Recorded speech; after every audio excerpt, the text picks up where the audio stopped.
I'm pleased to welcome our next speaker, Dr. Maria Elena Bottazzi, the Associate Dean of the National School of Tropical Medicine at Baylor College of Medicine. So please join me in welcoming Dr. Bottazzi.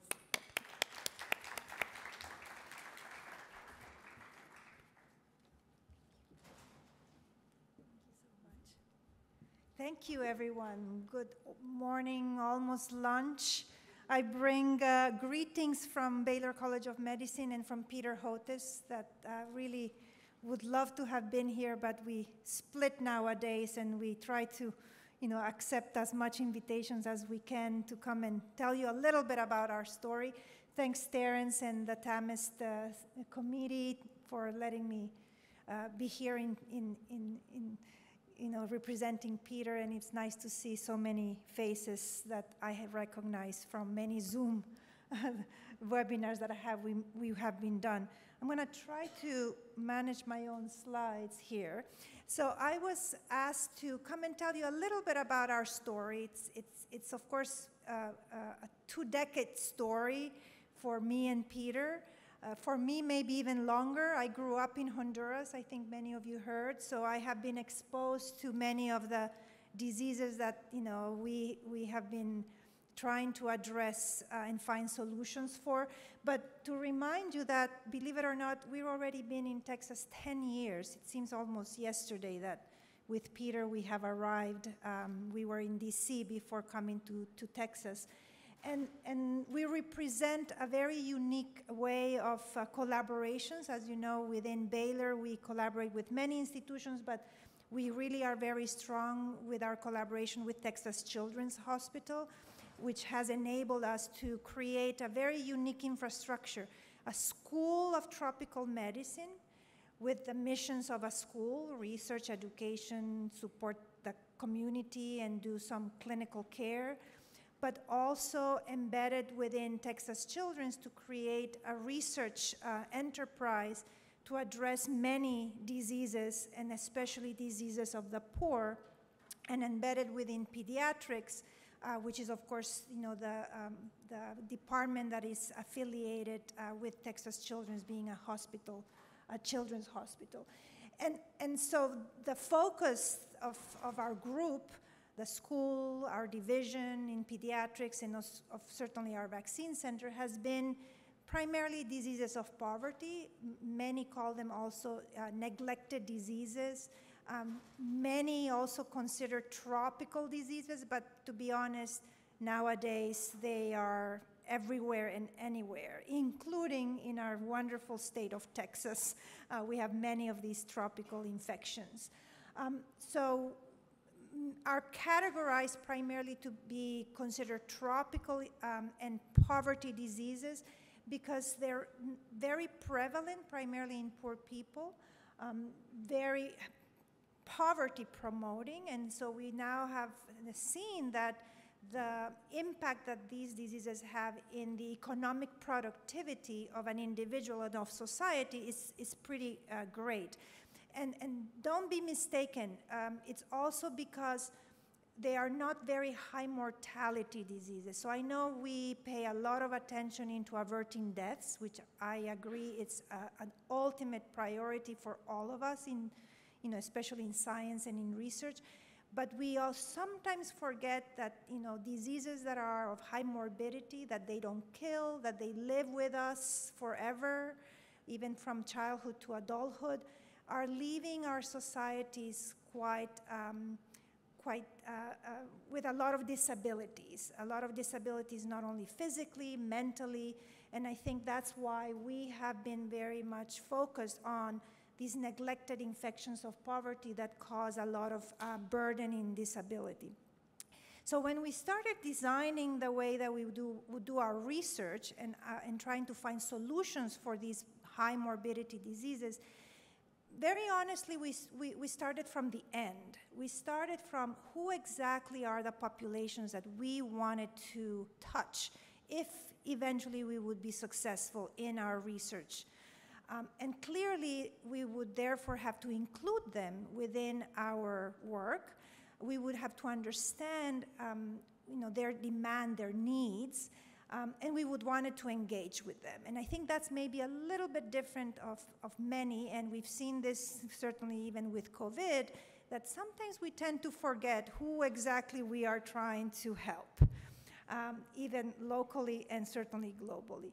And from there, we started going backwards and say, even though we are working in a space of poverty, in a space of diseases that afflict people that have no economic power decision, with countries that also have these challenges, we needed to create a business model of how to then operationalize our research such that eventually would be able to be, arrive at the populations in need. And so I'll tell you a little bit what I mean by that business model when I go into some of the examples.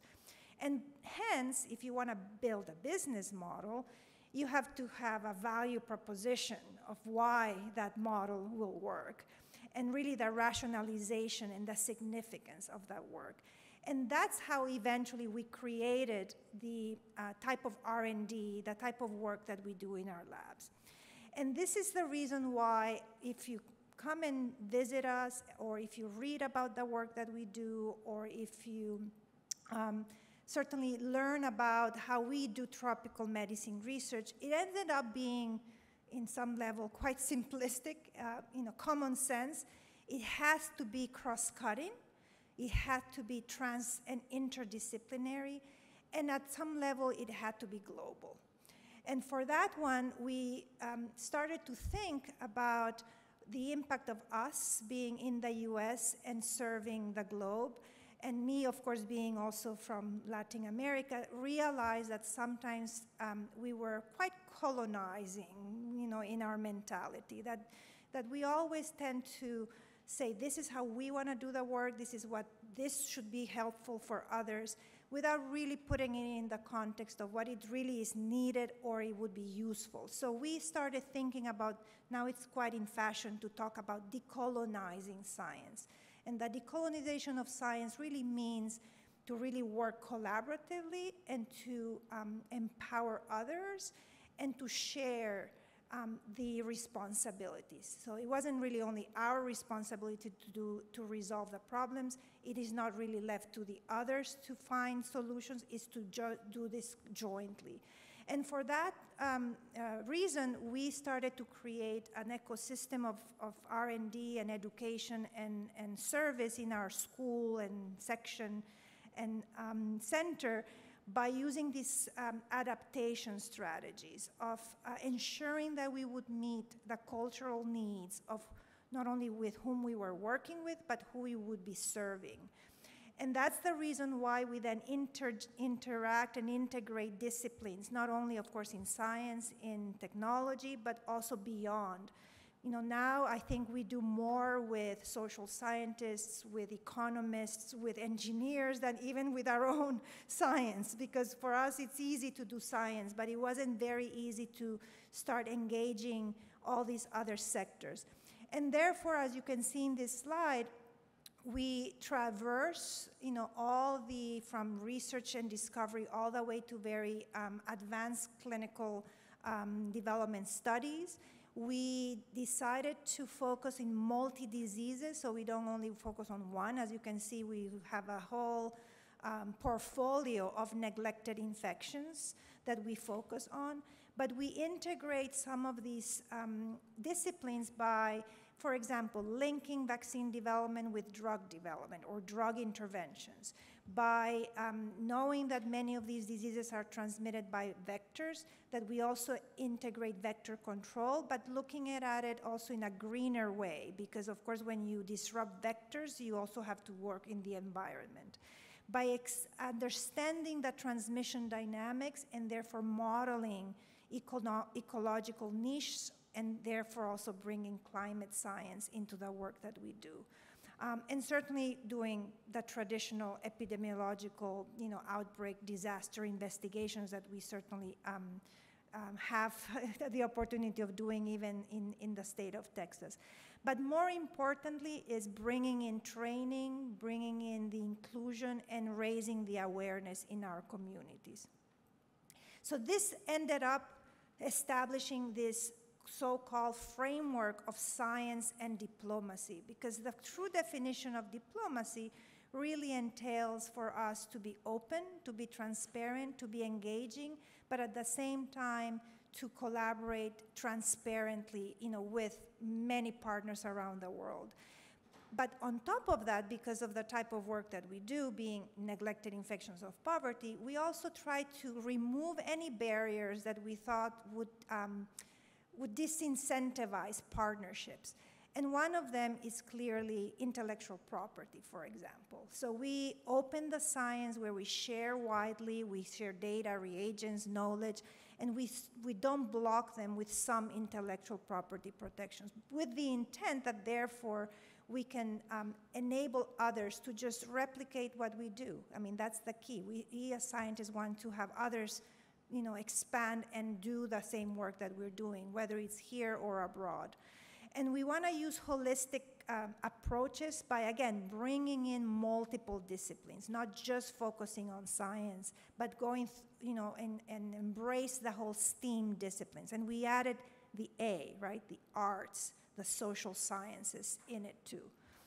And we therefore recognize that the technologies that we need to use had to be appropriate. Again, going back to this cultural intelligence, because it had to be appropriate based on the country, the region, and the priorities of those locations. And therefore, by cooperating and decolonizing, we really engage into this building trust and solidarity and equity. And ultimately, I think, again, like as I mentioned, for us it was the utmost priority to do engagement. And I know many of you see Peter all the time on TV. Maybe you don't see me as much because I'm in the other media in Latin America and other places, but I try to do the best that I can do also. And that's how we ended up by converging, the science to ensure that it really can be communicated appropriately. And we've actually had some pretty great accomplishments. We even had what we call a golden age. In the year 2000 until 2015, there was a resurgence of interest in global health, especially in these neglected infections of poverty. We were able to create our infrastructure and advance many vaccine candidates. We have 2 candidates for hookworm infection. They are in phase 2 clinical trials. We have 1 candidate for a schistosomiasis vaccine, also in phase 2 clinical trials. We are working very heavily in Chagas disease, which we actually have in the state of Texas. We're currently manufacturing that vaccine as we speak to start clinical trials next year. And that was done again by many of these partnerships. But maybe you all are asking, why on earth did we end up in the coronavirus space? And the reality is that we ended up adopting coronaviruses as a neglected tropical disease, so-called infection, because even in around 2011, we were always scouting to see what is left behind. And we started seeing that even albeit we had SARS and we had MERS, there was really a reduction in the interest of sustainably investing into supporting research to advance coronavirus science. We were very lucky that we partnered up with a bunch of scientists that were, of course, coronavirus experts, many even from here in Texas, from the University of Texas Medical Branch, with other agencies, including the Army, that they started seeing that, again, there was a need to continue the work, but there was not a lot of interest, certainly not from the multinationals, certainly not from the private sector. We were lucky enough that we got some good funds from the NIH, which probably was the last funding that went to coronavirus research. And it was specifically to design prototypes using very simple technologies for SARS and then later for MERS. And in fact, we had even a vaccine prototype manufactured for clinical use. We went back to the NIH in 2016 and we said, we're ready, next, what are we doing? No interest. We went to the global fields and we said, we're ready. We went to CEPI, we went to many agencies. Nobody wanted to study on coronaviruses. We even submitted a grant that was for a pan-corona approach, and they dinged us for significance. There was absolutely no need. So that power, however, of being in Texas and working with wonderful institutions like Baylor and Texas Children's, we said, look, we've spent 6 years plus doing all this work. We are not going to throw it down the drain. So can we use some intramural monies to continue our aspiration? And we kept the program alive, 2016, 2017, 2018, and when 2019 came, we rapidly saw that, unfortunately, as much as COVID-19 was, of course, having a lot of interest and a lot of money, submitted to many different, organizations, we started seeing that COVID-19 was going to become definitely a neglected infection. We saw it not only by unfortunate decisions where the technologies that were being selected for vaccine development, and thankfully they worked, and we were beneficiary, but many were not. We also started seeing that the manufacturing landscape was very one-sided. They were not very inclusive of the developing country manufacturing infrastructure. And we now see, even today, that we have almost 3 billion people that have not even received one dose of a vaccine. And I know there's now many questions, do they still need one, or what's going to happen? But unfortunately, the virus is still there, and the virus is mutating. So I'm going to very rapidly show you a 2-minute video of our approach of how we did it and why we did it. And it was a partnership with an India vaccine manufacturing company called Biological E. And I hope you enjoy, and then I'll summarize what we did. And I think it will work if I do this. In 2020, when the coronavirus outbreak started, we already knew exactly what to do in the lab. Our specialty has always been recombinant protein vaccines, and we created this vaccine center with the hope that indeed we could hand over a technology to the countries that have the greatest need.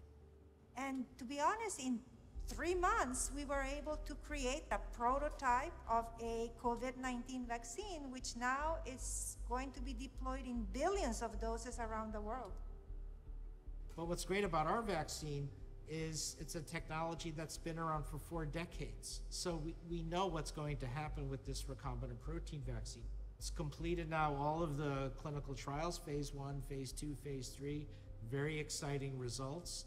And now it's been released for emergency use listing in India. The game changer for what we're doing at Texas Children's is, in that spirit of Texas, we're actually making vaccines. We're making the vaccines that no one else will make, because if we can't make it at low cost and widespread accessibility with simple storage conditions, we're not going to make it at all. And that's a very unique type of approach. It doesn't stop there.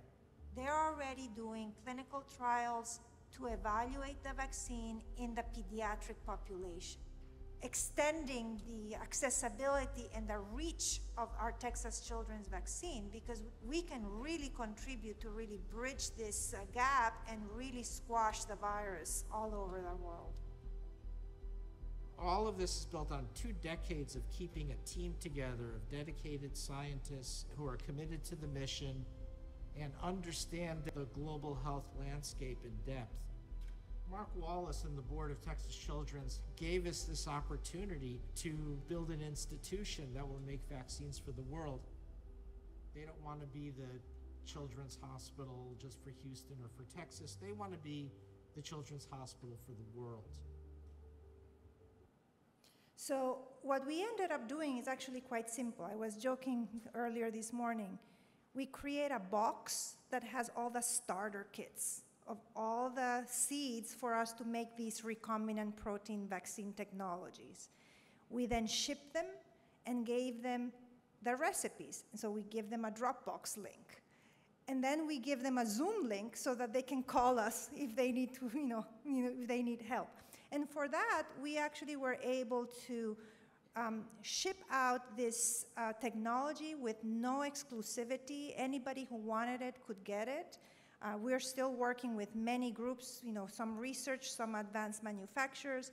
And the first success that we had was, again, with this India company who took charge to bring that technology from our labs, scale it to the point where they can make 1.2 billion doses of the protein with a yield of 140 million doses of the vaccine monthly. They have done all the clinical trials. Now they're all published. And they have now approval for pediatric indications from 5 years of age and above.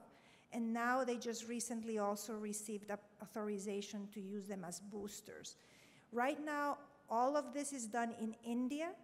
The government of India started with 12 to 14 years of age, where they have, now there's more than 50 million kids that are vaccinated. It's a woman-led vaccine company, which is also very interesting. It's a family-owned vaccine company. And, additionally to being approved in India, we now have approval in Botswana. And Botswana is an interesting country in Africa because it's part of a 15-country harmonized regulatory group of countries that once there's approval in one country, it can open up the distribution in other countries. But we didn't stop there. In addition to India, we now are working with Biopharma in Indonesia, with Immunity Bio in other countries in Africa, and with Incepta in Bangladesh. And in summary, the reason why we were able to work with so many countries is, first of all, yeast technology is a vegan technology, so it's very culturally appropriate, including for Muslim cultures, for Jewish cultures. It's considered halal / kosher, to be honest. It has excellent profile, very highly immunogenic. Now we're actually seeing, in fact, that it's very durable. Recombinant protein vaccines, they're probably going to be the ones that come to stay. We're still trying to figure out how to bring them to the US. It's going to be a little bit challenging, but clearly we need to continue vaccinate the unvaccinated, continue adding additional doses and boosters, unfortunately, but maybe we can now extend the time between boosters if we bring protein technologies, certainly pediatric populations. And we, of course, are now in aspiration of doing a pan-corona or a universal corona vaccine. We now, of course, are working in that framework. It's very affordable. In India, just in India, it costs less than $2 a dose. And we know that it's certainly protective against a broad range of variants. So I'm going to stop there because my red has been blinking for a couple extra minutes. But I appreciate your attention. Just a few faces of our team leads. And again, a hodgepodge of funders, non-traditional, from Tito's Vodka in Austin to the Kleberg Foundation of Texas, to foundations in New York, and to people like you. We did even crowdfunding, because we unfortunately couldn't get the multi-million dollars that maybe these multinationals had received. But thank you very much for your attention. Well, thank you so much, Dr. Bottazzi. That's just amazing, and what you all are able to do. So we have a few minutes, 5 minutes or so, for anybody have a pressing question that you'd like to ask.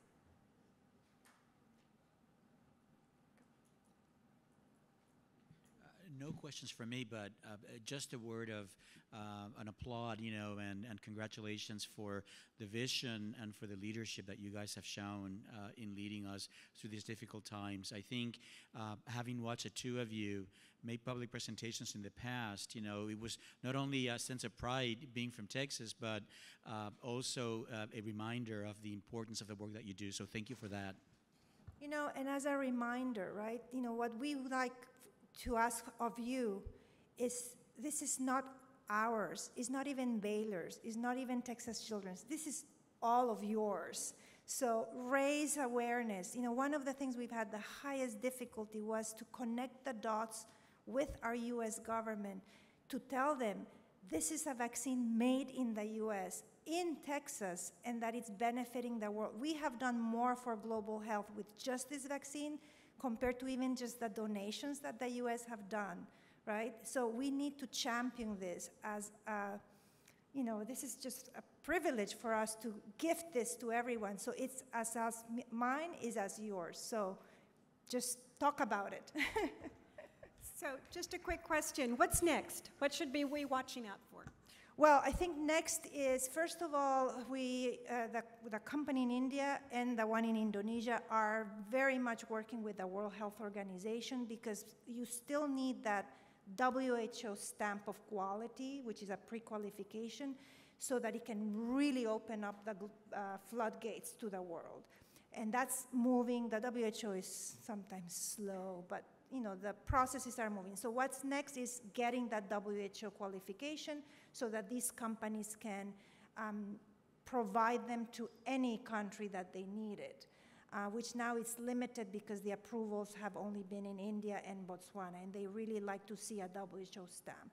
From our side is also the fact that we now are worried about the fact that there's still all these variants that come and go, come and go. So we need to find a little bit better solution for the long term and to prepare us for the next, hopefully not very soon, epidemic, pandemic. So we really need your help in championing how we need to sustain research and development in areas also of non-commercial but really public health areas. Of course, tropical diseases are important because they come and really exacerbate many others, right? People with cancer were affected more. People who have other diseases are affected more. People who have, non-communicable diseases like high blood pressure or smokers, they all have risk factors. And so we need to work more together, again, interdisciplines, to learn, how we can all together solve these problems.